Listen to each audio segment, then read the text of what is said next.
Olá, muito boa tarde para todos que nos acompanham, diretamente aqui dos estúdios do Portal R Lagos Notícias.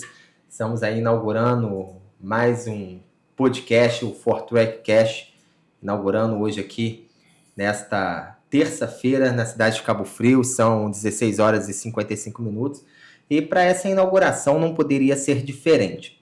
A gente pesquisou, pensou muito nos nomes que a gente ia trazer para essa inauguração e até que a gente escolheu. A gente precisava de uma pessoa de peso, respeito e também que esteja história para contar. A gente precisa de pessoas que tenham história para contar.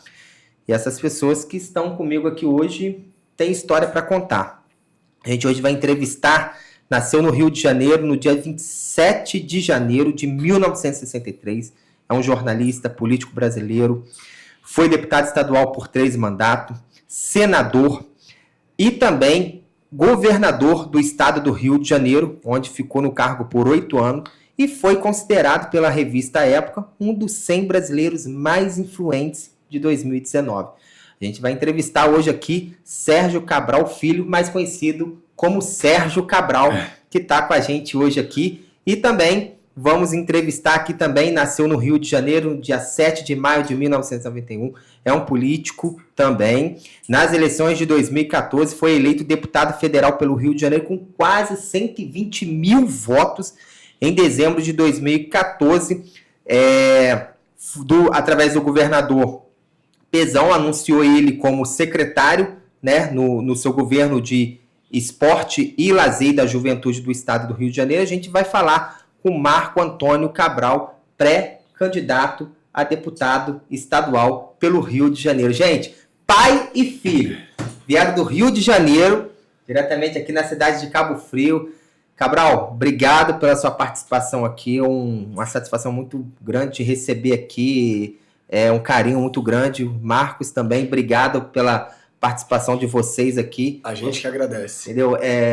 Isso é muito importante. Quando eu falei que eu precisava de pessoas para trazer para o podcast, eu queria algo diferente do que as pessoas fazem aqui na região dos Lagos. Porque aqui ou entrevista um secretário, ou entrevista um prefeito, ou entrevista um empresário, mas não, eu queria algo diferente. A região precisa de algo diferente. E a gente precisa contar história. Você tem história para contar. E eu queria que você falasse um pouquinho para a gente quem é Sérgio Cabral. Bom, Glauber, uma boa tarde a você e a todas as pessoas que estão nos assistindo. É uma honra estrear o podcast, né, o Fortrack Cast. Parabéns, tenho sido um admirador do seu trabalho como jornalista. Hoje estou tendo a oportunidade de conhecer a sede do Grupo R Lagos. Recebo sempre pelo WhatsApp as suas notícias, sempre atualizado. Tive oportunidade, enquanto estavam aqui os preparativos técnicos, de conversar com a sua equipe na outra sala, na redação. Fiquei muito bem impressionado com os bons jornalistas que você tem aqui, e principalmente por você.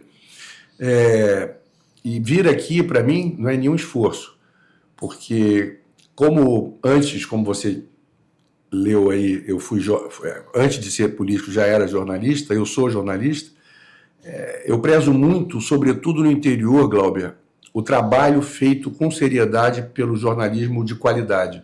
E você tem feito isso de verdade. Obrigado. Tenho acompanhado, você me informa diariamente. Né? Você tem me informado diariamente. Eu queria te parabenizar por isso. Eu espero que a gente possa contribuir com a sua audiência e com o sucesso, desejando que Deus te proteja nessa nova missão com o podcast. E hoje é o que eu falo aqui, o que eu vou falar aqui. Depois de 11 anos, eu estou te entrevistando novamente. Há 11 anos atrás, eu entrevistei você na cidade de Três Rios, quando você era governador do estado do Rio de Janeiro. Três Rios é uma cidade que você levou muito empreendimento, a gente vai falar disso aqui também no podcast.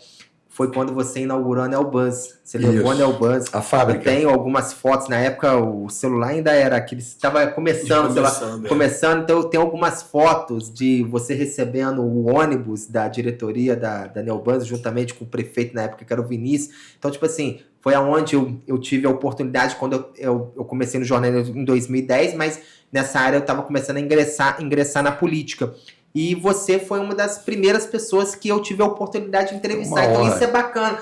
11 anos depois, esse reencontro, a gente aqui batendo esse papo. E te dizer com muito carinho, você me permite trazer junto a coisa que a melhor produção da minha vida, o Marco Antônio Cabral. Sim. Marco, queria que você falasse um pouquinho para os nossos telespectadores, não só da região dos Lagos, mas por todo o estado do Rio de Janeiro. Quem é Marco Antônio Cabral? Olha, primeiro, Glauber, como meu pai, fazer coro ao meu pai, né, te parabenizar, né, pela essa nova empreitada do podcast, o Fortrek Cast, parabenizar pela R Lagos, né, pela toda a estrutura que você vem desenvolvendo aqui há alguns anos, né, como meu pai falou, também recebo no mailing, né, todas as notícias que você manda pra gente, e é o que meu pai falou, né, um jornalismo sério, um jornalismo que realmente traz a notícia, que combate fake news. Então você e toda a sua equipe, que é uma equipe jovem, né, vocês estão de parabéns. E Marco Antônio Cabral é um jovem, né, que acredita muito no estado do Rio, acredita muito no ser humano, quer ver esse estado se desenvolver cada vez mais, e a gente tem um carinho muito especial aqui, especialmente por todo o estado, mas especial aqui com a região dos Lagos, que foi uma região muito visitada, né, por nós, principalmente na época do governo Cabral, que eu tive a oportunidade de acompanhar o meu pai aqui, não só nas caminhadas políticas, né, de encontros e reuniões e etc., mas principalmente nas inaugurações que ocorreram aqui na região, Arraial do Cabo, Búzios, Cabo Frio, São Pedro da Aldeia, Araruama, Saquarema, enfim, foram tantas e tantas obras, né, que nós viemos inaugurar juntos aqui no período ali entre 2007 e 2014. Agora, Cabral, eu queria que você falasse um pouquinho da sua trajetória na região dos Lagos. A Via Lagos é uma delas, né? A Via Lagos, há uns 10 anos, praticamente, uns 15 anos atrás, ceifou muitas vidas ali, né? Muitas famílias choraram por conta da Via Lagos. E eu queria que você contasse qual foi o projeto que você desenvolveu para a Via Lagos quando você foi governador do estado. O Glauber, quando nós chegamos ao governo, a Via Lagos já existia há mais ou menos 10 anos, né? E uma coisa que me deixava muito indignado era ver o número de acidentes na Via Lagos. Porque no estado do Rio de Janeiro era considerado um dos maiores, a Via Lagos? Um dos maiores. Diferente da RJ 126, Olha, eu vou te dizer 140. Mais, e me impactou muito, se eu não me engano, eu ainda era presidente da Assembleia Legislativa, onde, com certeza eu era.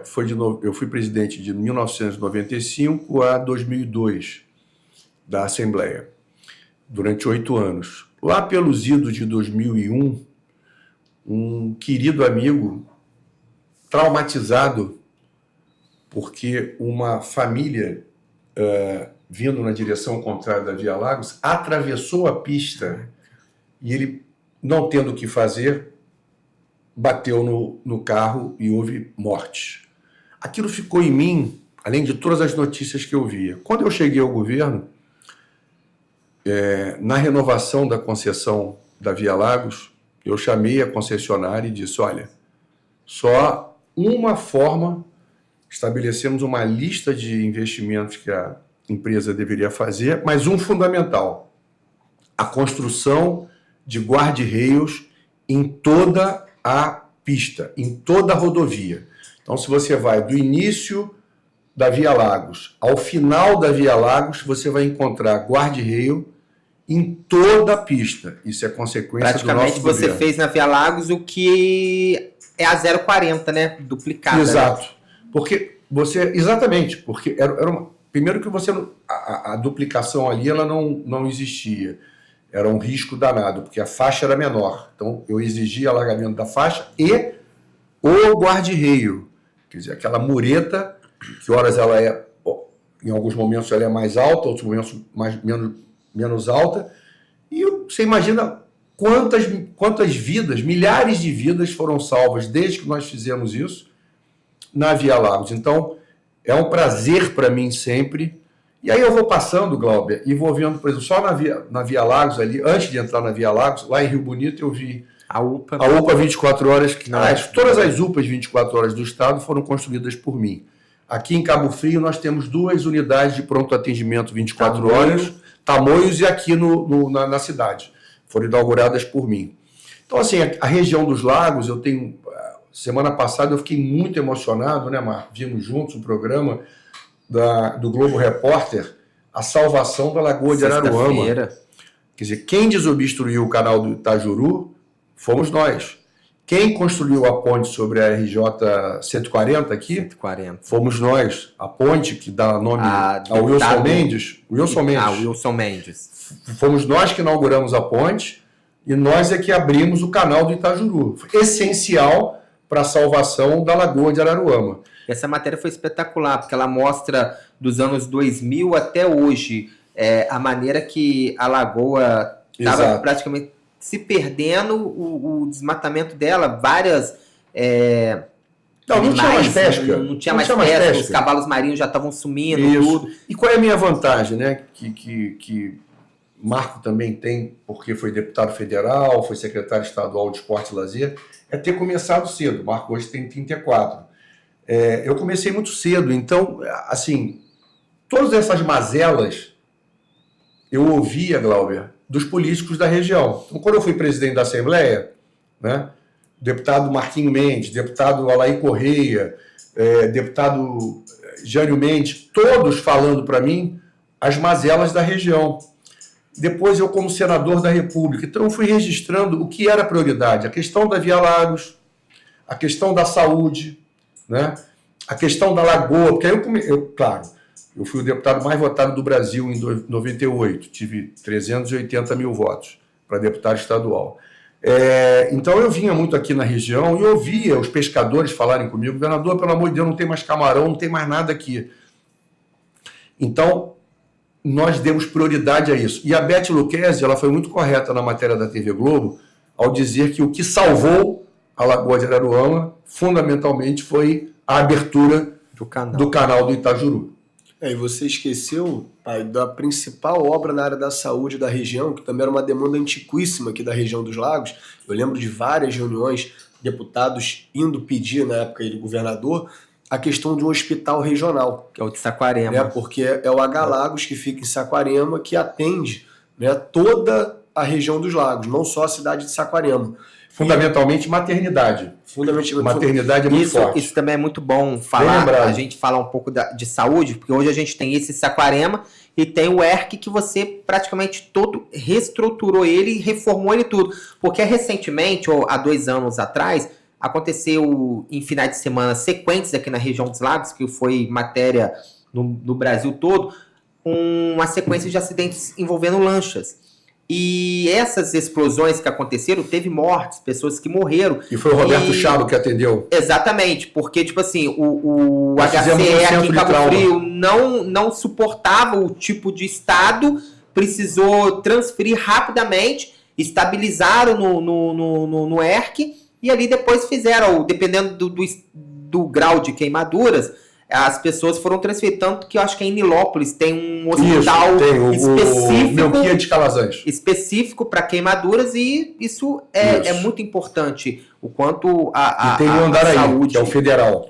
Isso na verdade, foram 2 centros de trauma que foram totalmente feitos, né, na gestão Cabral, tanto o Chabo quanto também, um pouco mais distante daqui, mas que não deixa de ser próximo relativamente, que é o Alberto Torres em São Gonçalo. Sim. Que também é um grande centro de trauma que não existia, né, e foi totalmente também equipado na tua gestão. E o Alberto Torres, ele é assim, estabiliza em Cabo Frio e manda para lá. Tanto que aquela senhora escritora Pitbull, a do Pitbull, as palavras dela de agradecimento ao Alberto Torres foram emocionantes.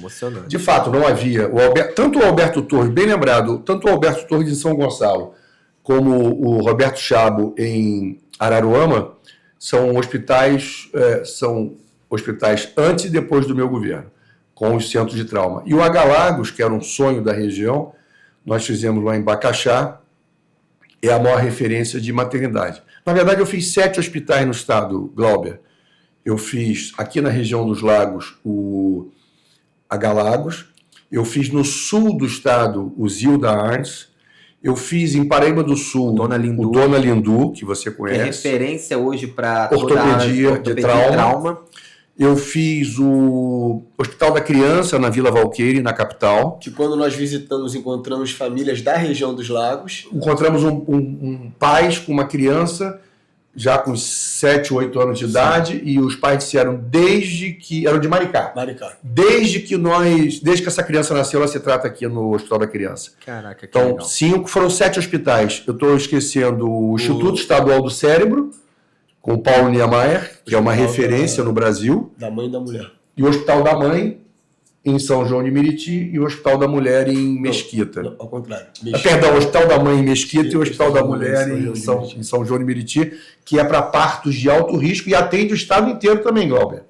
É em São João de Meriti, o Hospital da Mulher Eloneira Student, mas atende a mulheres com partos difíceis, mais complexos, em todo o estado do Rio de Janeiro. Que, inclusive, quando nós fomos visitar, tinha um casal jovem saindo com recém-nascido que era de uma cidade da região serrana, não sei se Teresópolis ou Petrópolis, não estou lembrando. Que fez um depoimento lindo também. Porque a gente tem ido, nessa pré-campanha estadual do Marco, a gente tem ido a muitos lugares onde eu tenho legado, né?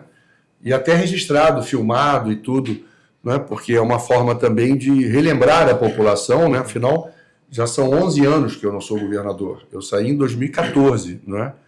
Então é importante lembrar, por mais que as pessoas lembrem, por mais que eu na rua ouça, Glauber, muitos depoimentos, sobretudo das pessoas mais humildes que precisam mais do serviço público, de agradecimento, mas é sempre bom a gente lembrar para comunicar e informar, né, as pessoas sobre o que nós fizemos. Sim. Agora, Marcos, o que te levou a entrar tão jovem nessa caminhada da política?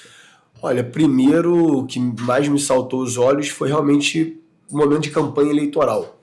Em 98, eu tinha 7 anos, eu fui a um evento da campanha do meu pai, que por sinal na época tinha showmício, né? E eu pude influenciar na indicação de um grupo de pagode, que na época era o Catinguelê, que foi contratado pela campanha. 7 anos de idade, você imagina, Glauber? Caraca, já tô levando ao colégio, tô levando ele à escola. Falei, filho, tem um showmício aí, temos que contratar. Ele falou, pai, ele já gostava de samba. Catinguelê. Eu falei, o quê? E era um grupo de enorme sucesso. Foi um sucesso realmente o Catinguelê. Na época, Catinguelê, né? Era ótimo o Catinguelê. E o Maurício Matar, E aí, logo depois teve a campanha de 2002 ao Senado, e eu tinha já um pouquinho mais velho, tinha ali 11 anos, mas foi uma campanha que eu caminhei muito ao lado do meu pai. E assim, aquilo me sensibilizou muito. Primeiro, conhecer, né, outras realidades, né, que eu acho isso muito importante para qualquer ser humano, independente da atividade profissional. Tem razão. E ali, a atividade política ela é muito prazerosa. Assim, eu, particularmente, sou apaixonado pela política. Acho que a política é uma vocação, ela não é um... Né, você não pode encarar a política como uma obrigação, algo do tipo. Ela é uma vocação. Sim. E eu sempre gostei muito, né, dessa coisa da ajuda ao próximo, de você melhorar um local, você conseguir transformar aquela realidade.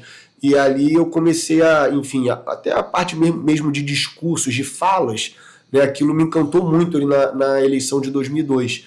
E posteriormente a isso, eu fui ali, né, enfim, sempre acompanhando a trajetória dele.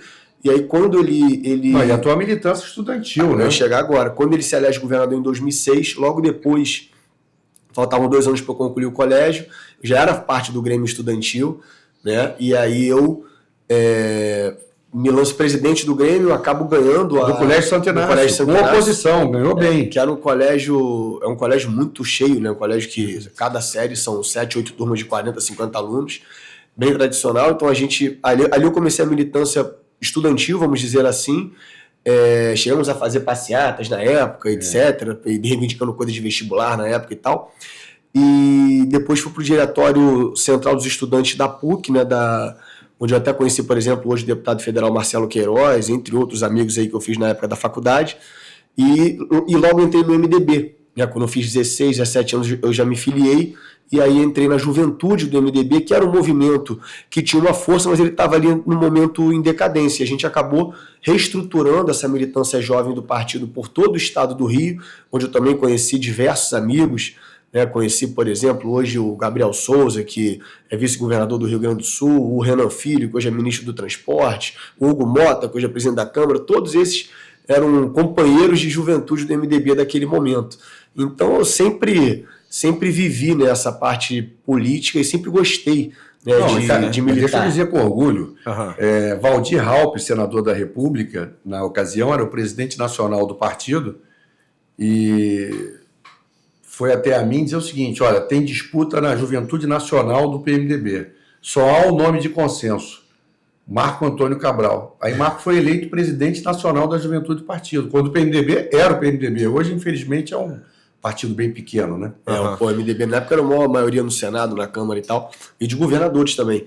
E logo depois eu me lanço candidato a deputado estadual em 2014. Então, federal em 2014. Então, sempre foi uma coisa que fez parte da minha vida, assim, nunca foi uma coisa forçada, pelo contrário. Meu pai, em 2014, tentou me convencer de todas as formas a não vir candidato, porque faltava 6 meses para me formar ainda na faculdade. E ele ficava falando que eu não ia me formar. Mas graças a Deus eu consegui me formar. Não, ao final do ano eu disse a você me deu 2 diplomas, o de deputado federal e o da Faculdade de Direito da PUC, exatamente. E advogado hoje, né? Agora, Sérgio, eu queria que você falasse um pouquinho para a gente também, não só da região dos Lagos, mas um pouquinho da sua trajetória pelo estado do Rio de Janeiro.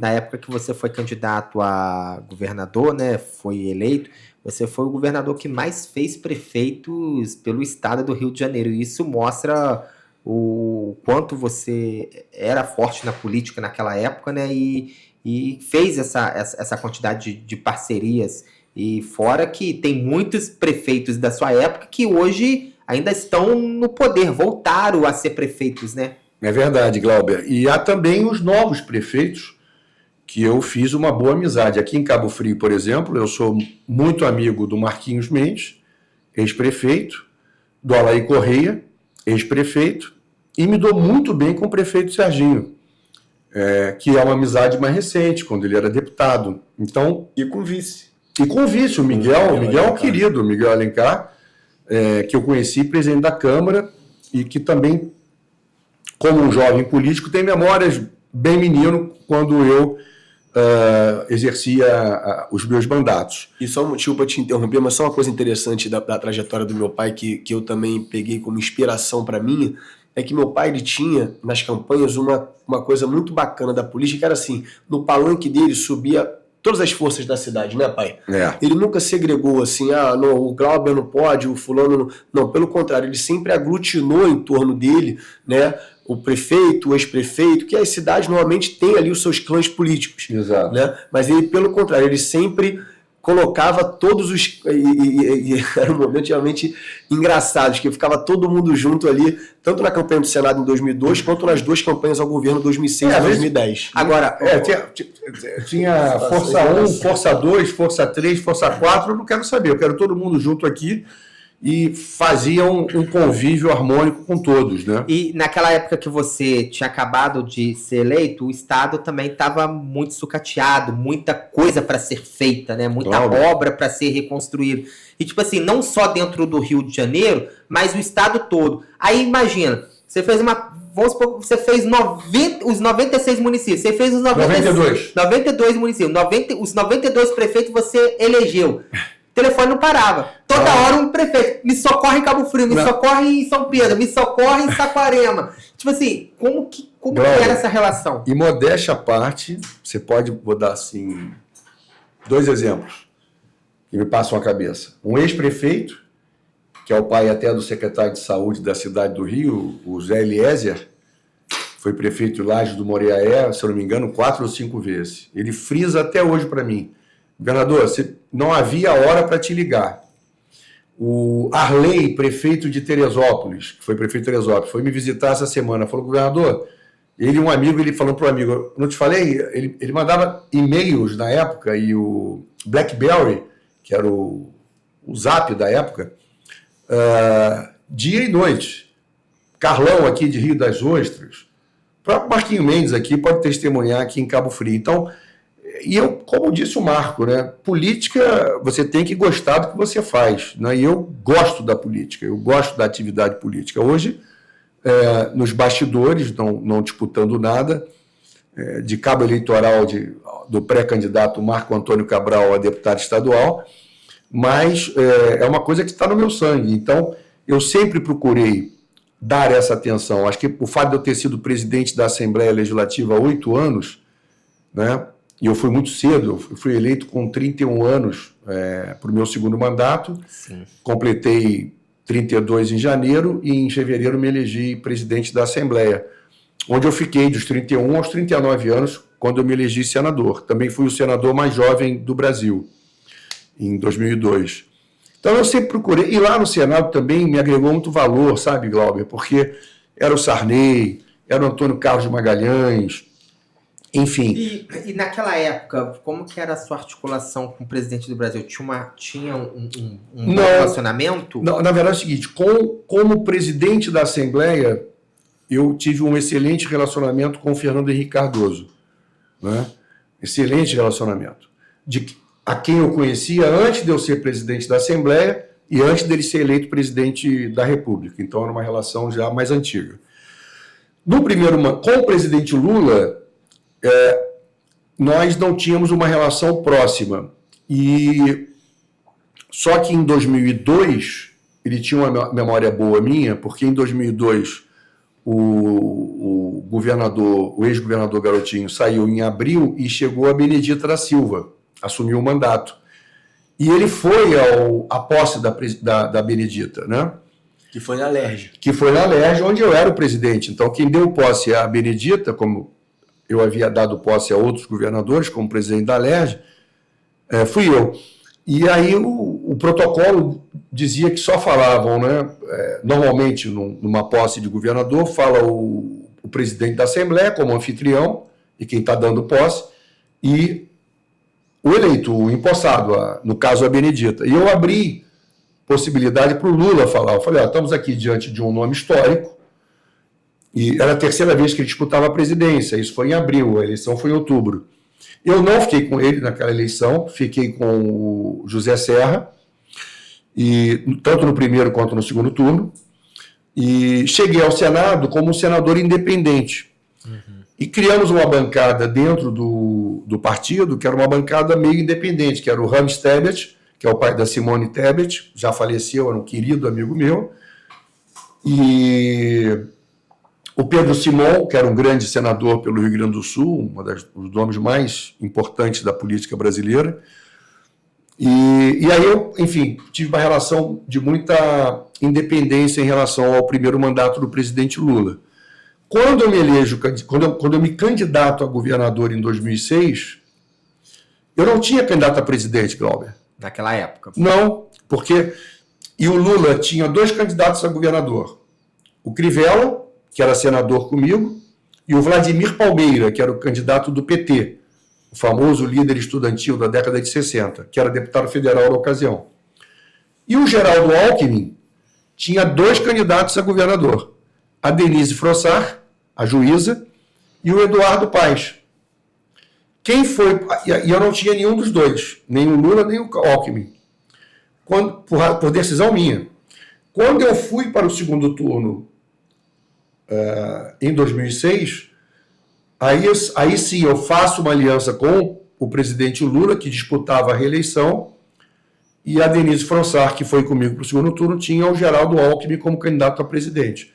E a partir dali nós estabelecemos, Lula e eu, uma relação de muito respeito e proximidade, apesar de termos essa história, de não termos uma história juntos, né?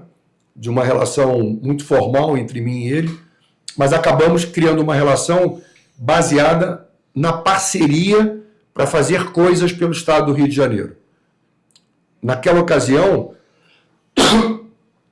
a família que governava o Estado, a família Garotinho, hostilizava muito o presidente Lula. E o prefeito da cidade também na ocasião. Eu falei, isso não vai dar certo, o Rio de Janeiro assim não consegue nada. Então, estabelecemos uma parceria, claro, eu tive que fazer a minha parte. Eu tive que reorganizar o Estado. Para você ter uma ideia, Glauber, quando eu assumo o governo, o funcionalismo público não tinha recebido o 13º. não tinha dinheiro em caixa para pagar o salário de janeiro. Tudo sucateado. Tudo sucateado. A saúde, uma miséria. E a segurança? Segurança era uma tragédia, né? Uma tragédia. E é bom ressaltar, né, que você é um dos criadores da UPP na sua gestão no Rio de Janeiro, né? Criamos, mas a UPP, Glauber, também, né? você que é um repórter, tem alma de repórter, né? Hoje é um jornalista já com a sua... Mas tem, graças a Deus, alma de repórter. Quando se fala assim, é como se fala assim, o gol de placa do fulano ou do Beltrano. Não.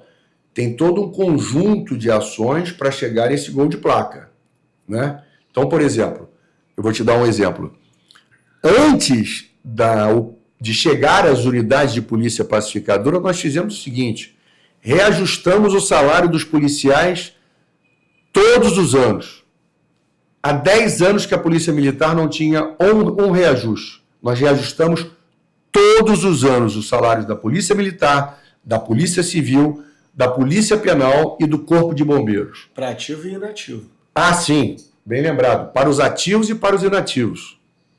Então, primeira coisa, para eu exigir de você, eu tenho que mostrar que eu reconheço o teu trabalho. Sim, então, exato. no momento em que nós saneamos as finanças do Estado, e eu trouxe para ser meu secretário de Fazenda, nada mais, nada menos do que o Joaquim Levy, que tinha sido secretário nacional do Tesouro Nacional e depois veio a ser ministro da Fazenda, tirei ele lá de Washington, falei, vem me ajudar a reconstruir o Estado do Rio de Janeiro. Então, nós pagamos todos os anos reajuste aos policiais. Aquela frota velha da Polícia Militar foi substituída simplesmente em parceria com a maior operadora de transportes da América Latina, que é a Júlio Simões Logística. Ela fez toda a operação da Polícia Militar nos meus 8 anos de governo. Terminei o programa Delegacia Legal, que estava parado há anos. Fiz a cidade da polícia, fiz o Centro Integrado de Comando e Controle. E a cidade da polícia é muito importante, porque centraliza todas as especializadas num lugar só. Sim. Então, tipo assim... E parte de treinamento também. Parte de treinamento, briefing, o Marco tem um policial civil que apoia ele e deu um depoimento bonito sobre a questão do briefing, né? Porque o briefing, por exemplo, das delegacias antes de operação era no meio da rua, literalmente no meio da rua. Você sabe o que é briefing e o Glauber também, mas quem está nos acompanhando agora, não. Antes de toda operação, as delegacias se reúnem para o briefing. Para o briefing, para a estratégia daquela operação, como será a operação no dia seguinte. E eles faziam é uma conversa, na verdade. No mesmo dia, só que é de madrugada. Na madrugada, no meio da rua, não tinha nem local. Aí você pega, por exemplo, essa última operação que teve no Complexo Alemão, e essas imagens foram vastamente colocadas em vários telejornais, do Felipe Cury dentro do auditório da cidade da polícia, dando o briefing de toda a Polícia Civil que iria participar dessa. Sabe o que era aquilo, Glauber? Fábrica da Souza Cruz, abandonada pela violência. Aonde é a cidade da polícia? Onde é a cidade da polícia. A Souza Cruz me doou o terreno, falou, governador, pelo trabalho que o senhor está fazendo na segurança, da segurança não, pelo trabalho que o senhor vem fazendo, o senhor faça daqui o que o senhor quiser, uma escola. Como eu estava fazendo muitas escolas, eu fiz mais de 50. Na época, a Marta Rocha era sua secretária. Ela que inaugurou comigo. E fiz o Centro Integrado de Comando e Controle, que hoje é onde a polícia opera. E onde quando você tem uma crise no Estado, vão todos para o CICC. Isso e eu que inaugurei. Agora, imagina, em 2019, quando você ganhou para governador... 2006. E até 2014. 2014 você ficou no poder, na gestão. Naquela época não tinha tanta tecnologia quanto tem hoje. Então, tipo assim, você trabalhou um pouco com dificuldade. Não tinha tecnologia, não tinha drone, não tinha nada disso. Imagina hoje. Tipo assim, qual a sua visão? Tipo assim, você é um cara que vê as gestões, os anos se passaram, foi governador, teve ali no poder, viu a dificuldade que é para trabalhar. Então, tipo assim, você sabe o gosto que é estar ali, ser o governador e comandar. Hoje, você acha que tá mais fácil de tipo assim, a polícia hoje ou o governo do estado hoje não prende o bandido porque não quer? Porque naquela época você não tinha a tecnologia que eles têm hoje. Glauber, eu te diria o seguinte, a primeira coisa a fazer não é nem tecnologia, é fazer o que eu fiz. acabou a história de padrinho de delegado e de comandante de batalhão. No meu governo, nenhum político entrou na minha sala para me indicar um comandante de batalhão, nenhum delegado, nem promoção. Você imagina? Promoção pelo mérito que tinha que fazer pelo Estado. Não, o comandante da PM uma vez chorou na minha frente. Me trouxe a lista de promoção, falou, vou deixar com o senhor para o senhor mexer no que o senhor quiser. Falei, eu mexer? E assinei a promoção na frente dele. Comandante da Polícia Militar. Ele falou, governador, eu tenho 35 anos de polícia, nunca ninguém fez isso. E sabe quem assistiu essa cena? E pode te confirmar o que eu estou falando? Coronel Menezes, comandante atual da PM. Sabe quem ele era na época? O ajudante de ordens do comandante da PM. Ele que levou o processo. Ele ouviu o comandante. Ele me ouviu e ouviu o comandante no Palácio Laranjeiras, eu dizendo isso para ele. Então, nós acabamos com a indicação política. Não pode o comandante de batalhão de Cabo Frio ser indicado de um político. Não pode o comandante do batalhão de São João de Meriti, ou de Nova Iguaçu, ou de Mesquita, do que seja, indicado por um político. Ele tem que seguir a hierarquia da polícia, porque ele vai se escorar no político. Ele tem que se escorar no desempenho dele. E uma coisa importante, que também tem duas situações importantíssimas que a gente ouve direto, né, dos policiais nas ruas. Primeiro, em relação ao plano de metas, né? Foi a primeira vez que um governo colocou metas claras... Para o Estado inteiro. Para o Estado inteiro. Inclusive aqui para a região. Isso. E policiais que recebiam, independente da sua patente, o mesmo valor de meta, né? Você sabia disso, coronel? Não. Recebeu o mesmo valor. Isso é uma coisa importantíssima. E uma outra coisa, o governo do Estado acabou de anunciar... O RAIS. O aumento do RAIS. No governo Cabral, né, você não tinha o RAIS. Meu pai teve essa ideia, olhando outros países, de legalizar, entre aspas, o bico do policial. Porque o policial nas horas vagas... Não é legalizar o bico. É tirar o policial do bico. Isso. É o policial, em vez de estar cuidando do seu Manel da padaria... Colocar a farda. Ele colocar a farda e trabalhar no horário que ele ia trabalhar para o seu Manel, ganhando um RAIS digno. Parece que foi reajustado, não sei se para todo mundo, parece que é parcial o negócio. Eu dei um RAIS digno para tirar PM, civil, policial penal e bombeiro do bico. Porque quando o cara trabalha no bico, ele não tem nem os direitos como servidor público e as indenizações que ele teria se ele for morto, por exemplo, com a farda. Né? Então, o RAIS veio para dar dignidade a essas pessoas, a esses profissionais da saúde, da segurança pública. Esse reajuste que o governador anunciou, qual a sua visão nisso hoje? Ele não dá reajuste, na verdade é uma gratificação, né? Infelizmente o Estado vive um momento muito difícil, realmente muito difícil. Eu fico até muito preocupado pelas notícias de hoje com o Rio Previdência. Sim, essa operação que teve. Porque a compras de títulos do Banco Master é uma coisa muito, muito preocupante. A saúde financeira do Estado, ela não vai bem. Sim. Ela não vai bem há muitos anos. Infelizmente... Esse fechamento pode causar um impacto muito grande na economia. Infelizmente, eu escolhi mal o meu sucessor, com todo respeito ao Pezão, mas ele não foi um bom governador. O Witzel também não foi um bom governador. E nós pegamos o Estado, como você colocou, da Rosinha Garotinho e do Garotinho tragicamente destruído, como eu disse, sem pagar o 13º, sem o dinheiro em caixa. Nós tivemos que refazer o Estado, nós tivemos que recuperar o Estado, e aquilo, pagar em salário em dia. Nós pagávamos, Glauber, sabe qual era? Quem está me ouvindo, quem está me vendo e é servidor público, sabe o que eu vou dizer. Você sabe quando um servidor público receberia o seu salário de novembro? No 20º dia de dezembro. Depois que todas as contas venceram. No meu governo, eu pagava até o 5º dia útil os servidores públicos ativos e inativos. Quem é servidor, quem é servidora, ativo ou inativo, sabe disso. Durante 8 anos... o meu governo pagou os salários de ativos e inativos até o 5º dia útil de cada mês, quando não pagava antes. Ao passo que esse servidor recebia nos governos Garotinho, Rosinha, no 20º dia do mês seguinte ao vencido. Então, gestão não é blá, blá, blá. Gestão é cuidar direito da gestão. O Rio Previdência, eu deixei ele absolutamente saudável. A SEDAI, quando eu assumi a SEDAI, ela consumia 50 milhões de reais do Estado todo mês, Glauber.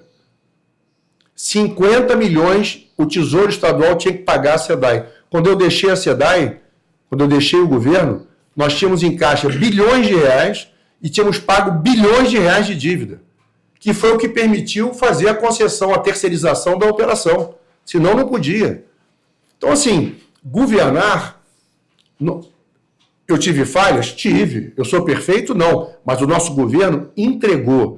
Nós fizemos um programa, tinha um programa que era para inglês ver, né, do governo anterior, e nós fizemos com os municípios o Somando Forças.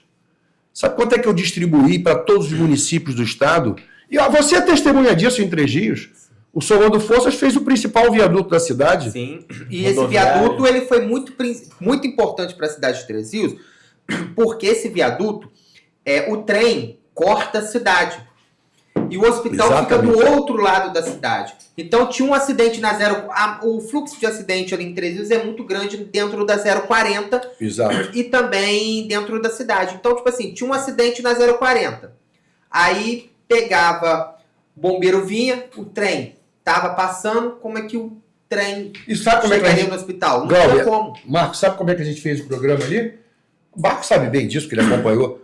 O Somando Força era o seguinte: 95% do recurso é do Estado e 5% da Prefeitura. E a Prefeitura licitava. Você ainda e a Prefeitura licitava. Nós botamos R$1 bilhão. Quem licitou lá em Três Rios foi o Vinícius Fará. Quem licitou aqui em Cabo Frio foi o Marquinho Mendes. Marquinho Mendes, lembra bem, a Praia do Forte foi destruída num temporal em 2010. Destruída. Quem mora em Cabo Frio ou tem casa em Cabo Frio lembra bem disso. Quem recuperou a Praia do Forte foi o meu governo. Programa Somando Forças. No programa Somando Forças. Quem fez as 2 praias urbanizadas do Arraial do Cabo foi o meu governo. Pode perguntar ao prefeito Andinho na época, pode perguntar ao prefeito Marcelo, atual. Quem fez a Lagoa de Araruama renascer foi o meu governo. Pode perguntar aos políticos lá. Então, quer dizer, a gente deixou, não é blá, blá, blá, sabe? Foi construção. E o que está sendo feito hoje é apenas o que o governo está mantendo, o que você construiu. Isso é uma coisa, Glauber, que é importante frisar, muito bem frisado, isso que eu acompanho muito isso de perto, que o meu pai conseguiu esse feito inédito, que foi, como é que eu vou dizer, as mãos dadas entre o governo do Estado, o governo federal e as prefeituras. E você não teve isso no Estado nem antes e nem depois. Antes você não tinha, depois você não teve. O Rio viveu em litígio o tempo todo, né? Tempo todo. E isso é muito prejudicial, porque a gente vive num país, que isso meu pai sempre também comenta, que é um país que ainda é muito centralizado na União. O recurso ainda é muito centralizado na União. Então, infelizmente, se não tem um bom relacionamento com a União, né, infelizmente fica mais difícil para o governo conseguir as coisas. E eu diria o seguinte, Marco, mais do que o valor tangível, é o valor intangível. Não é que o Lula tenha sido o meu salvador da pátria, não. Pelo contrário, ou eu me virava ou não tinha jeito. Então, vou dar um exemplo, Glauber. O ano de maior investimento no meu governo foi o ano que você me entrevistou, 2010, dos 8 anos, de 2007 a 2014. Nós investimos naquele ano 7 bilhões de reais. Dos 7 bilhões, só 1 bilhão do governo federal do Tesouro Nacional. Por quê? Porque o Estado se capacitou para pegar, inclusive, financiamentos nacionais e internacionais. Ô, Glauber, eu dobrei a extensão do metrô do Rio de Janeiro, Glauber. O metrô do Rio de Janeiro, metade do que há de metrô subterrâneo no Rio de Janeiro foi eu que fiz. Ali, eu fiz 10 estações de metrô. A 10 eu fiz a Estação Cidade Nova, a Estação Uruguai, eu fiz a Estação General Osório, a Estação Nossa Senhora da Paz, a Estação Jardim do Alá, a Estação Antero de Quental, a Estação São Conrado Rocinha, a Estação Jardim Oceânico, sabe? E terminou a Estação Cantagalo, que a Rosinha inaugurou mal acabada. Além disso. Então, e comprei os trens do metrô e da Supervia, eram da década de 70, 60. Os trens do metrô eram da época da inauguração do metrô. Eram surfistas de trem, né? Era no caso da Supervia. Da Supervia. Era quase aquela imagem das portas abertas e lotadas. Eu comprei os trens novos da Supervia inteiros, com ar-condicionado, dignos. Comprei todos os trens do metrô. Quer dizer, isso não se faz. Ganhamos a Copa do Mundo. Fiz um novo Maracanã. Fiz os Jogos Olímpicos. Sem falar que a Copa do Mundo no Brasil, quando foi no Brasil, foi no seu governo. Foi, captada por nós, 14. Por você. E a Olimpíada, né? E as Olimpíadas. E sem falar que o Rio de Janeiro foi um dos maiores sediadores, porque o Maracanã é onde que é a abertura e é a final. E era inviável, do jeito que era o Maracanã antes, e foi um desafio em termos de engenharia, porque o patrimônio histórico tombou o arco do Maracanã, só que o Maracanã, como era inviável de ser anfitrião de um evento internacional. Hoje, na sua visão, Cabral, você é um cara que teve sorte de trazer a Copa do Mundo 2014, o Brasil jogou no... Hoje, na sua visão, você acha que o Rio, o Brasil, poderá, um novo governador, poderá, daqui a quantos anos, ter uma Copa do Mundo no Brasil? Ô, Glauber, eu vou te falar, nós teremos a feminina em 27, né? Graças a esse histórico nosso, mas eu vou te falar, o Brasil e o Rio de Janeiro em particular, eu sou bairrista, o nosso estado é incrível. O nosso estado, ele tem um potencial, porque veja bem, vamos pegar o turismo, né? Cabo Frio é uma das cidades mais lindas do mundo, né? Você sai de Cabo Frio, se você quiser ir para a Serra, você vai em menos de 2 horas para a Serra. Teresópolis. Sabe? Então, o estado é um estado pequeno, é o 3º menor estado da federação, só não é menor do que Alagoas e Sergipe. E tem uma riqueza de variedades, sabe? Então, é só você saber explorar os potenciais, o potencial turístico, o potencial industrial, como nós fizemos em Três Rios, o potencial de serviços. É você ir de acordo com as vocações econômicas das regiões. E de acordo com o que ele acabou de falar sobre os grandes eventos, tem uma coisa importantíssima para a região dos lagos que passa batido, mas eu faço questão de lembrar. Na gestão do meu pai, em parceria na época com a prefeitura, o WSL, a etapa de Mundial de Surf, ela foi para a cidade do Rio de Janeiro. Quando eu assumo, em 2015, que já era um ano após o meu pai ter saído do governo, a WSL me procurou na Secretaria de Esporte e disse o seguinte: Marco, estamos com um problema sério na praia da Barra da Tijuca, que era onde ocorria o WSL, por questão de onda, por questões técnicas do evento. E na época, eu até conversando com meu pai, tive a ideia, né, de mostrar Saquarema para a WSL. E a WSL fez uma visita técnica no ano de 2016, era o último ano do mandato da prefeita Franciane Mota.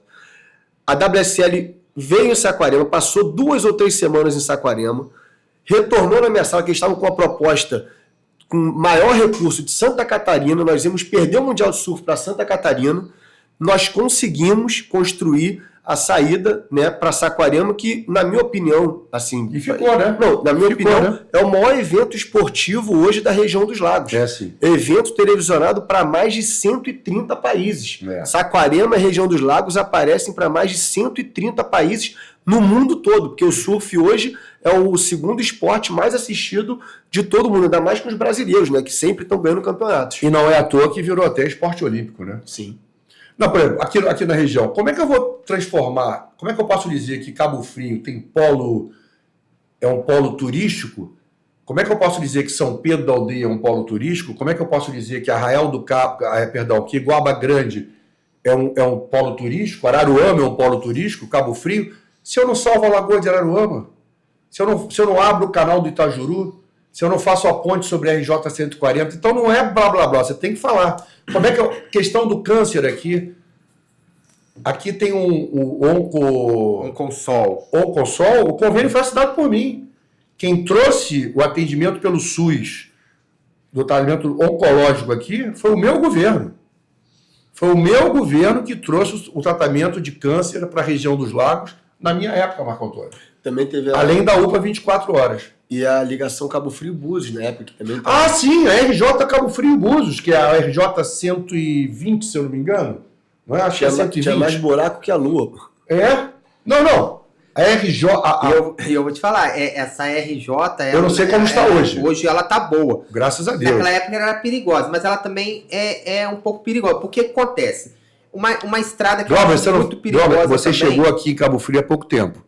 Você não faz ideia de como que era a RJ Búzios, Cabo Frio Búzios. Lá, se eu não me engano, é a RJ 102 lá. É 102, não é? Lá é 102. 102. Lá é 102. Glauber, você não faz ideia do que era aquilo. Ela pega da Cabo Frio Búzios e ela sai também lá na Rasa. Na Rasa, exatamente. Você pega aquela exatamente. estrada, ela liga 106. Isso. Porque muita gente que vem pra Búzios, porque é aquilo, muita gente que sai do Rio vem pra Búzios não entra em Cabo Frio. Já sobe a ponte São Pedro da Aldeia que eu fiz. Vai pela Rasa. A ponte São Pedro é essa que eu fiz. São Pedro da Aldeia. Essa que eu fiz. Que vai pela Rasa. Então usa tudo meu. Usa a ponte e usa a 102. Não era estrada, né? Era um campo de guerra. Campo de guerra. Nós recuperamos ela toda. A RJ 140 que liga Arraial, como que era naquela época? Ah, também era horrível. Horrível. Foram mais de 450 quilômetros de RJ recuperadas. Além das que eu fiz. A 106 hoje é maior, né? Porque ela começa em São Gonçalo. Isso, o Amaral Peixoto que você está falando. Maricá, sobe Saquarema e termina em São Pedro da Aldeia, porque um trecho ela corta ali, chegando no centro de São Pedro, ela deixa de ser 106 e vira 140. Isso. E da 140 ela já termina dentro de Arraial. Eu fiz o arco metropolitano, que era um sonho de 40 anos. E agora tem uma obra incrível lá da duplicação também, né? Da Dutra. Da Dutra, né? Mas que pega ali... Não, o arco é perfeito. Você sobe o arco, né? O arco, cara, o arco foi virgem. Que era fazenda. Virgem. 70 quilômetros. Ali foi 50% recursos meus, do Estado, e 50% recurso do presidente Lula. E tem uma estrada que você deve passar de vez em quando, e se não passa eu te recomendo, que é uma estrada que liga Cachoeiras de Macacu a Guapimirim.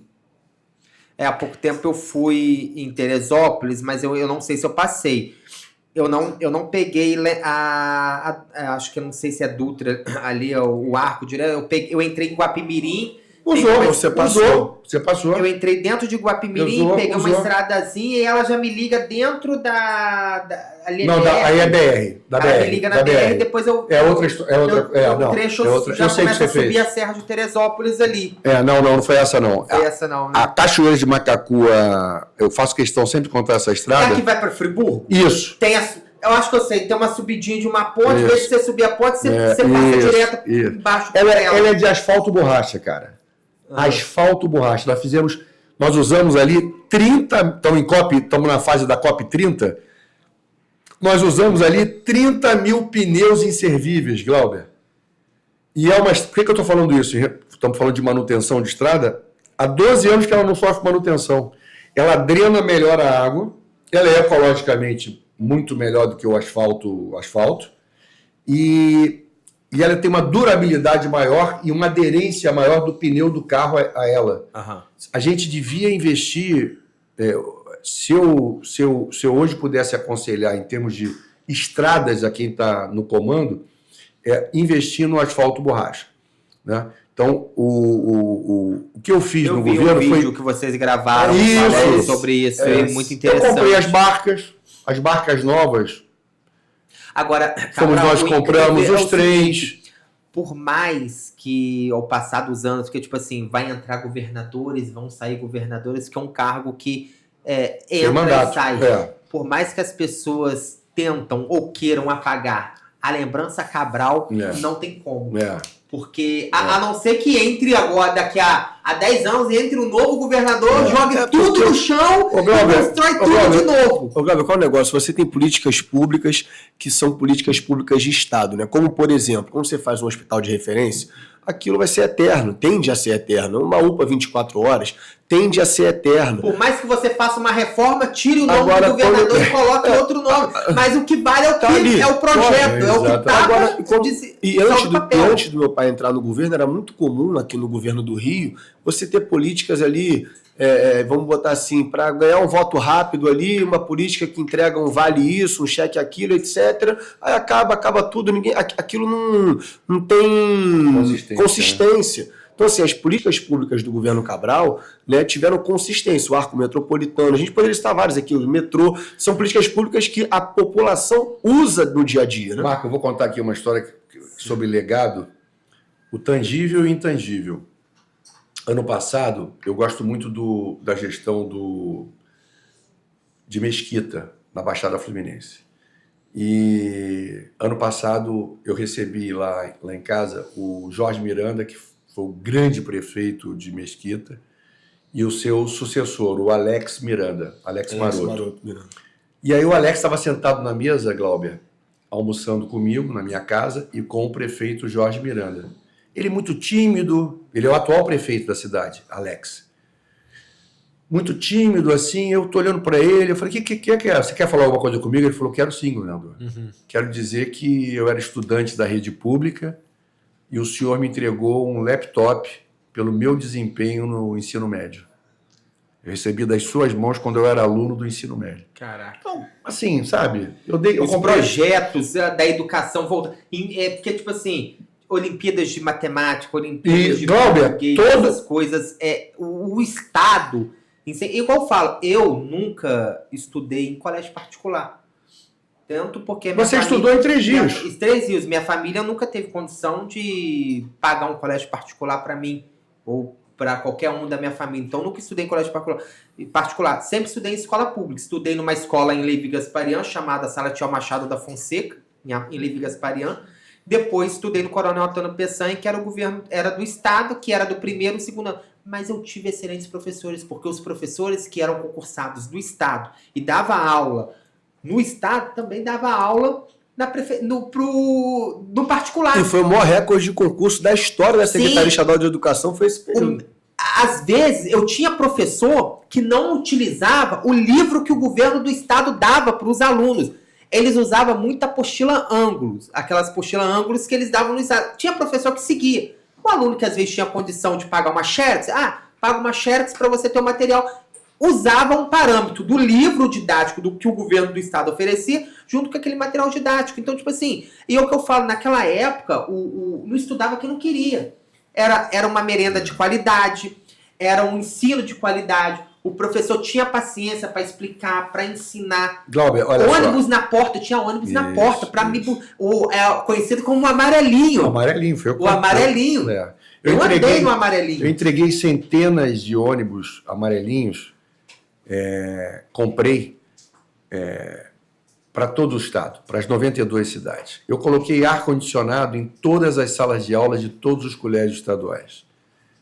Compramos laptop para todos os professores da rede estadual de ensino, todos, com acesso banda larga. Todas as escolas estaduais tinham centro tecnológico de informática, com computadores. Eu mesmo não tinha, naquela época, condição de ter um celular, de ter um tablet, de ter um computador. Eu fazia trabalho, estudava, eu pegava no colégio 7 horas da manhã, largava meio-dia. E a parte da tarde eu ficava na sala de informática, era conhecido como laboratório de informática. Eu ficava no laboratório de informática para poder pesquisar na internet, porque a área que eu morava em Levi Gasparian era a área rural. Não chegava sinal de telefone. Por isso que você usava o ônibus. Usava o ônibus. Não usava. Às vezes, se o ônibus quebrasse alguma coisa, pegava uma carona. Então, tipo assim, mas é o que eu falo, o recurso que o Estado deu. É o que eu falo. Hoje não estuda quem não quer. Porque ainda existe o mesmo esse recurso. Não está tão disponível, mas existe. E eu acho o seguinte, o caminho é a educação, sabe, Glauber? Não há outro caminho para você emancipar uma nação. Eu acreditei muito nisso. Por isso, os professores, quando eu assumi, eles tinham uma gratificação chamada Nova Escola, que era uma aberração muito injusta, e a média dessa gratificação era 150, 200 reais para todos os professores. E eu prometi que eu incorporaria essa gratificação no valor de cada professor. Eu acabei incorporando, Glauber, a gratificação inteira, que era 500 reais o teto, incorporei ao salário de todos os professores. Foi o primeiro gesto que eu fiz para os profissionais da educação, para o magistério. Depois eu passei a dar reajustes anuais. Como disse Marco Antônio, nós fizemos mais de 30 mil vagas de concurso público para professores do Estado. Acabamos com a carência de professores no Estado naquela ocasião. Criou o concurso de inspetor de escola, que não existia. Criamos o concurso de inspetor da escola, botamos ar-condicionado em todas as escolas. Para você ter uma ideia, acho que números não mentem, né? Exato. O Rio, só você puxar aí com a tua equipe, no site do MEC, o Rio era o 26º dos 27 estados, era o vice-lanterna no ensino médio no IDEB, que é o Índice da Educação Básica, quando eu assumi. Quando eu saí do governo, o Rio era o 4º do Brasil, empatado com o 3º. Então, assim... Tem história. Glauber. Cabral, só para a gente falar mais um pouquinho, queria que você falasse... Se deixar, ele vai até... Queria que você falasse um pouquinho para a gente do afastamento do juiz Marcelo Bretas. Né? Queria que você comentasse um pouquinho esse assunto para a gente. Olha, Glauber, essa pessoa foi responsável por muito sofrimento para mim e para minha família. Muito duro. Foram 6 anos e 1 mês, assim, muito duros. E eu acho que a gente vem ao mundo para deixar legado, né? E não para fazer maldade aos outros.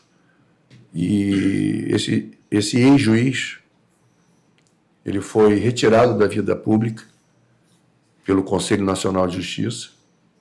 Ele foi aposentado compulsoriamente, jovem ainda, foi aposentado compulsoriamente. A Ordem dos Advogados do Brasil proibiu ele de advogar. Estou dando só informações, não estou dando a minha opinião.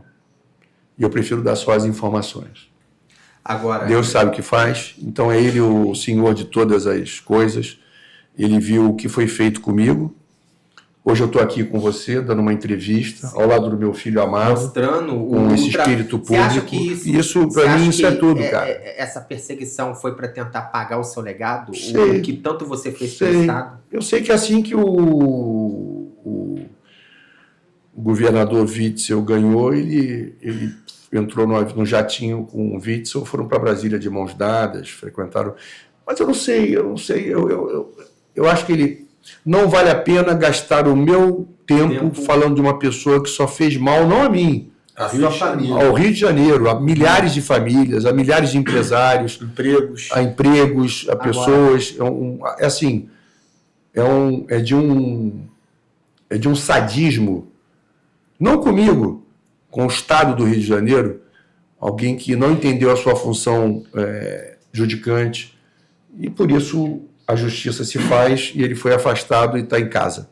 Agora, Marcos, para você, naquela época, como foi lidar com isso, seus irmãos, a sua família, o psicológico, como que, tipo assim, porque você andava nas ruas, às vezes as pessoas falando, e, tipo assim, a gente sabe que certos comentários acabam chateando a gente. Sim. Mas como você é um cara centrado da política, sempre ao lado do seu pai, você foi o cara que segurou a barreira e estava ali do lado para cuidar da sua família. Como que foi para você isso? Antes que o Marco fale, só quero dar um testemunho.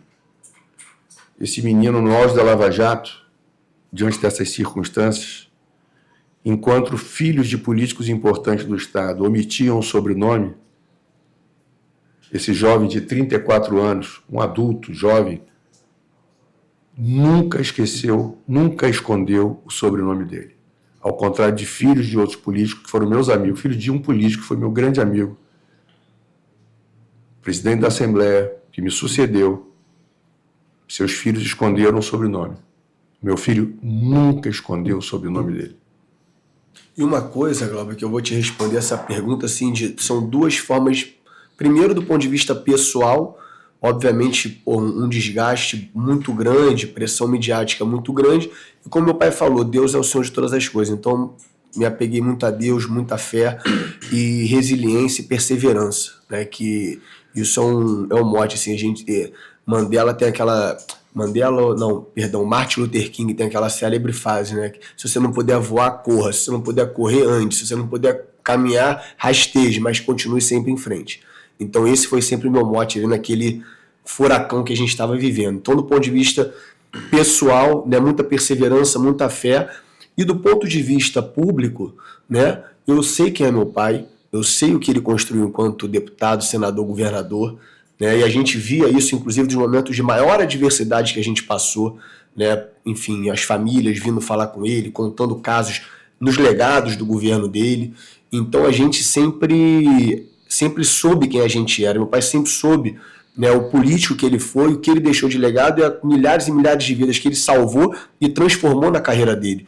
Né? Então, isso nos dava uma certa paz e tranquilidade que esse momento que a gente vive agora iria chegar. Né? Claro que tem momentos que a gente olha para a esquerda, para a direita, para cima e para baixo e não vê uma luz no fim do túnel. Mas com união, com perseverança, com tranquilidade e serenidade, a gente, né, em determinado momento, começou, né, a ver essa luz no fim do túnel e chegamos nesse momento hoje, que é um momento muito especial. Por que é um momento muito especial?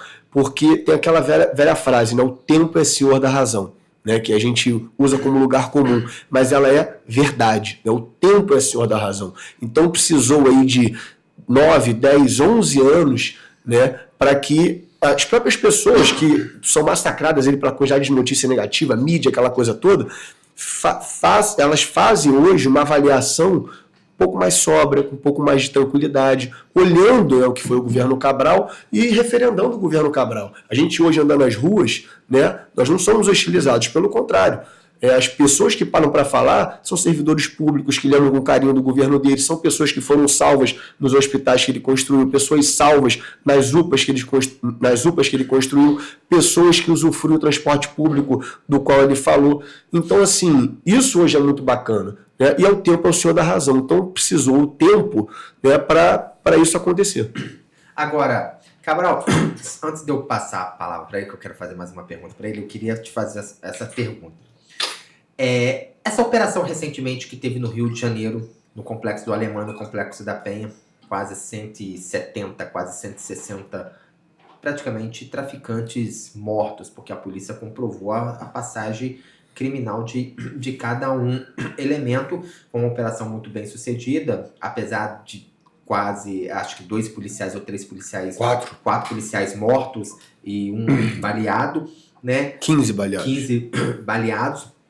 Mas, tipo assim, se isso fosse... Você acha que a postura do governador Cláudio Castro, de toda a equipe da Polícia Militar, agiram com procedente certo na questão da estrutura, cobertura, cerco? Se você fosse o governador hoje do estado do Rio de Janeiro nessa gestão, você agiria dessa mesma forma? Veja, o Glauber, primeiro, o meu reconhecimento aos nossos policiais civis militares, que são 2 corporações assim, de gente muito corajosa. Muito corajosa. E o que eu procurei fazer no meu governo foi levantar a autoestima desses policiais, dando a eles condições de trabalho, dando a eles salário, dando a eles dignidade para trabalhar. No meu governo, o processo da segurança pública ela foi alcançando muito êxito no passo a passo, como eu já havia dito, com gestão. Né? E eu não posso agora me colocar na cadeira de quem está no governo, porque eu não estou no governo. O que eu acredito e reitero é que durante o meu governo, quando nós fazíamos as pacificações nas comunidades, o que eu ouvia da Polícia Militar e da Polícia Civil é o seguinte: governador, a partir de amanhã a gente não vai precisar mais fazer uma operação aqui. Então, a única questão que eu coloco é que, por exemplo, agora vai ter a operação barricada. Retira a barricada, vai embora, daqui a 3 dias tem outra barricada. Então, assim, eu tenho muito respeito pelo comandante Menezes e tenho muito respeito pelo Felipe Cury. Felipe Cury era um menino quando eu fui governador. Né? Foi delegado quando nós fizemos a UPP da Rocinha, ele foi delegado lá da delegacia que nós inauguramos ali, junto com aquele complexo esportivo que eu construí em frente à Rocinha. E a passarela. Felipe estava ali. Felipe era um jovem. E eu acho um policial civil excepcional, Felipe Cury. Como também tenho muito respeito pelo comandante Menezes. Então, eu não posso aqui entrar no detalhe de porque é uma operação isolada. Tudo bem, morreram X, Y, eram todos bandidos, mas e quais são as consequências disso? Porque, veja bem, o Comando Vermelho e o Terceiro Comando Puro e não sei o que mais, e milícia, qual é a quantidade de fuzis que essa gente tem? Muita coisa. Qual é a perda que as concessionárias têm nessas comunidades e nesses bairros pelo controle do poder paralelo? Então, se nós não entrarmos com uma política de permanência nas comunidades, não é uma utopia. Outro dia eu ouvi alguém falar uma bobagem. As cidades do interior sofreram com as UPPs. Mentira. Até porque na nossa política de segurança, todo estado tinha uma política de metas. Aqui a região dos lagos bateu metas. O que quer dizer isso? Eu dividi o estado, você deve ter ouvido falar nisso, o RISP e as AISPs, as regiões integradas de segurança pública e as áreas integradas de segurança pública. Todo policial civil, do mais básico ao delegado de primeira, todo policial militar, do soldado ao comandante, todos recebiam o mesmo valor de gratificação. Então, aqui na região dos lagos, nós dividimos por regiões, alcançou a meta de redução de criminalidade, o policial era premiado. E era premiado para valer, não atrasava não. E a cada 6 meses tinha reajuste do prêmio. E tem outro detalhe importante citar, pai, quando falam dessa questão que é o PP, prejudicou o interior, não sei o quê, vamos lá. Vamos pegar essa operação, por exemplo, que teve agora no Complexo do Alemão, né? É mais fácil você pegar o líder da facção que estava ali, né, com 500, 600 homens armados, tentando fazer uma incursão para se chegar até ele, ou no local em que ele está escondido, desprotegido, como o PP na época, se você for puxar as matérias, houveram diversas e diversas prisões, tanto do Comando Vermelho, quanto da milícia, do Terceiro Comando, em outros estados, no interior de São Paulo, no Nordeste, né, no interior do Rio, porque esses bandidos saíram das suas zonas de conforto, que eram aqueles complexos, aquelas favelas que eles eram literalmente os donos, e até chegar neles, a polícia enfrenta diversas barreiras, né, para começar a ser presos em diversos outros locais. Infelizmente, Marco Antônio, nesses últimos anos, o que aconteceu foi a ocupação do crime organizado em todo o território nacional. Então você tem PCC, Comando Vermelho, essa gente está em tudo que é lugar. Então, você só trabalha para enfrentar isso, Glauber, com técnica, com pagamento de metas, gratificações. Glauber, a cada 6 meses. Os policiais aqui da região dos lagos lembram disso. A turma ia para o auditório onde eu entregava o prêmio das metas, já sabendo que ao final da reunião, eu, além de entregar, eu anunciaria o reajuste da meta. Então, se você não der reconhecimento, pagar em dia, dar dignidade ao policial, você não tem os resultados que você espera. Seja no interior, seja na capital, seja na Baixada Fluminense, seja em São Gonçalo, o Estado viveu, no meu período, um momento único na sua história. Único na sua história. Do ponto de vista da economia, nós trouxemos a fábrica da Nissan, trouxemos a fábrica da Land Rover, trouxemos a fábrica da Hyundai Heavy Industry. Eu vejo aí os tratores da Hyundai e as máquinas da Hyundai fazendo obras em todos os lugares, fomos nós que trouxemos. Você de 3G sabe bem o que nós fizemos. Exatamente. Então, segurança... é a esquina do Brasil, batizado por Juscelino Kubitschek já está aqui. É verdade. Ele batizou Três Rios como a esquina do Brasil, porque Três Rios dá saída para Bahia. É um entroncamento. Tanto que era entroncamento ferroviário e entroncamento rodoviário. Exatamente. Então é o seguinte, política de segurança não é uma operação numa favela que vai dar garantias da gestão A ou B. É um conjunto de ações. Não é uma operação Rambo, você chega lá, vai embora e se acha o Rambo a partir de agora. O chefe da segurança, o o governador que é o homem da... Não é assim. Isso é sorvete, botou no sol, derrete. Agora, Cabral, pra gente, momentos finais aqui, a gente chegando quase 1 hora aí de podcast, se deixar a gente fica aqui a noite. Eu tenho compromisso. Agora, pra gente finalizar, eu queria que você falasse pra essa câmera aqui, pra quem vai o seu dedo na cara. O quê? Seu dedo na cara. Tem que falar? Pros ingratos. Você, Marco, seu dedo na cara vai pra quem? Vou fazer uma brincadeira aqui, é para quem torce contra o Vasco. Fez bem. Fez bem. É isso aí, gente. Olha, tive a honra de entrevistar aqui, depois de 11 anos, esse cara aqui, ó. Prazer. Sérgio Cabral, prazer. Obrigado, prazer, Marcos. muito obrigado. Marcos, que é pré-candidato a deputado estadual, tá animado para essa campanha eleitoral que tá chegando aí, Marcos? Muito animado. E eu sou o principal cabo eleitoral, eu vou todo dia pra rua. Principal não sei. Principal, eu sou o modesto cabo eleitoral. Vai ter cidade pra rodar, hein? Cada dia vai dormir numa cidade. Tem história pra contar, Flores, Pati, ainda bem que tem história pra contar em todas, né? Exatamente. É isso aí, gente. A gente entrevistando aqui Sérgio Cabral, seu filho, Marco Antônio Cabral, nessa tarde de terça-feira, estreia do podcast, grande entrevista, daqui a pouquinho também vai estar disponível aí em todas as nossas redes sociais na internet. Sérgio, melhor, Cabral, eu queria que você mandasse um recado para a população de Cabo Frio, todo o estado, suas considerações finais. Olha, um abraço a todo o estado, porque você é visto e lido em todo o estado, eu sou um leitor seu. Agradecer a você mais uma vez por essa oportunidade. É uma honra estar estreando o podcast contigo. E dizer à população do estado, dizer à população do Rio que acredite no nosso estado, dizer à população de Cabo Frio, à população da região dos Lagos, essa é uma das regiões mais lindas do mundo.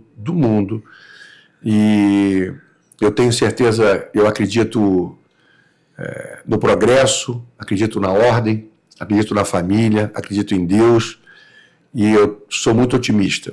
Então, eu acredito no nosso estado tem um potencial incrível, é um dos estados mais maravilhosos desse país, aliás, o mais maravilhoso, e, enfim, eu estou sempre muito otimista em relação ao nosso estado, por mais que a gente passe momentos muito difíceis, mas eu acredito no Rio, acredito no Brasil, acredito no povo brasileiro, e quanto mais oportunidades derem a esse povo, mais o país vai se beneficiar. Quanto mais se investir em prioridades como segurança, educação, saúde, meio ambiente, mais o povo vai responder positivamente. Cabe aos dirigentes, aos líderes políticos, aos líderes empresariais, enfrentarem a má distribuição de renda, enfrentarem a injustiça, fazendo justiça, e justiça se faz do ponto de vista orçamentário. Dizia o Nelson Rodrigues, paisagem é verba. Então, uma coisa é você falar, outra coisa é você agir. Só há um jeito, é redistribuir o orçamento, priorizando as pessoas que mais precisam. Marcos, suas considerações finais para a região dos Lagos e para todo o estado do Rio de Janeiro. Glauber, eu te agradecer mais uma vez, agradecer a nossa audiência, quem está aí nos assistindo, agradecer a toda a sua equipe que nos recebeu tão bem. Eu queria, assim, como parafraseando o que meu pai acabou de falar, dizer do meu otimismo com o estado do Rio, do meu amor pelo estado do Rio. Acredito muito no potencial do Rio, acho que é o estado mais fantástico do mundo, né? Tenho muito orgulho de ser nascido e criado no Rio de Janeiro, e mandar um abraço em especial para os servidores públicos, né? Os servidores públicos, seja ele funcionário da prefeitura, seja ele funcionário do estado, do governo federal, porque sem os servidores públicos a gente não tem segurança, a gente não tem educação pública de qualidade, a gente não tem a saúde pública, né? Que independente de você ter ou não ter o plano de saúde, se você sofre um acidente numa rodovia, você vai para um hospital público. Então são esses servidores que fazem a roda girar e que fazem, né, os serviços públicos realmente existirem. E eu tive a oportunidade no governo Cabral de ver essa valorização ocorrer, tão importante para os servidores públicos do estado do Rio. Então, mandar um abraço. E a região dos Lagos, e essa região que é a região hoje uma das mais prósperas, né, do nosso estado, né, que pega daqui da região dos Lagos até o norte fluminense. Inclusive, essa semana recentemente saiu uma nova matéria, né, que a Petrobras achou um novo poço de petróleo aqui na Bacia de Campos. Então, é também uma palavra de otimismo para toda a população da região dos Lagos e do Norte Fluminense, que eu tenho certeza que é uma região que ainda vai gerar muito emprego, ainda vai gerar muita renda. Eu espero, né, que os prefeitos consigam desenvolver um bom trabalho em toda essa região. Por falar em prefeito, eu não podia deixar de lembrar, Glauber, a minha história aqui na cidade de Cabo Frio. Então, quero mandar um abraço para o Alaí Correia, para o Marquinhos Mendes, registrar aqui a minha homenagem ao José Bonifácio, querido prefeito. Que trabalhou no seu governo. Trabalhou no meu governo, foi meu funcionário no Estado. 300 mil votos para senador quando foi candidato. Zezinho Bonifácio foi meu colaborador do governo. Queria dar um abraço, eu não sei se está vivo, o Ivo Saldanha. Acho que está vivo. Se não estiver vivo, um abraço para a família dele. Se ele estiver vivo, fico feliz de saber que ele está vivo. Um abraço no Ivo Saldanha. Um abraço no Alaí Correia, um abraço no Marquinhos Mendes, um abraço na família do José Bonifácio e um abraço para o doutor Serginho, o atual prefeito, e para o Miguel Alencar. Tudo de bom, muito obrigado. É isso aí, gente. Inauguração hoje do Fortrank Cash, com essas duas figuras ilustres aqui. Veio aqui do Rio de Janeiro. Com prazer. Prazer, obrigado, Sérgio, pela sua presença, pela sua entrevista, Marcos, pela sua... Eu que agradeço. Espero o ano que vem estar te entrevistando aqui como futuro aí, já eleito, se Deus quiser, deputado estadual aí. Se Deus quiser. As portas aqui estão abertas para você Amém. também, Cabral. Obrigado. Espero a gente ter outro bate-papo, que A hora que você quiser. A gente tem muita história para contar. A hora que você quiser. É pouco tempo para a gente poder contar. É isso aí, gente. Semana que vem tem mais Fortrank Cash. Ao longo da semana eu vou anunciar aí para vocês aí a próxima entrevista, a próxima agenda. Eu te garanto que a próxima entrevista promete, tá? Até a próxima. Fique com Deus. E é isso aí. Tchau.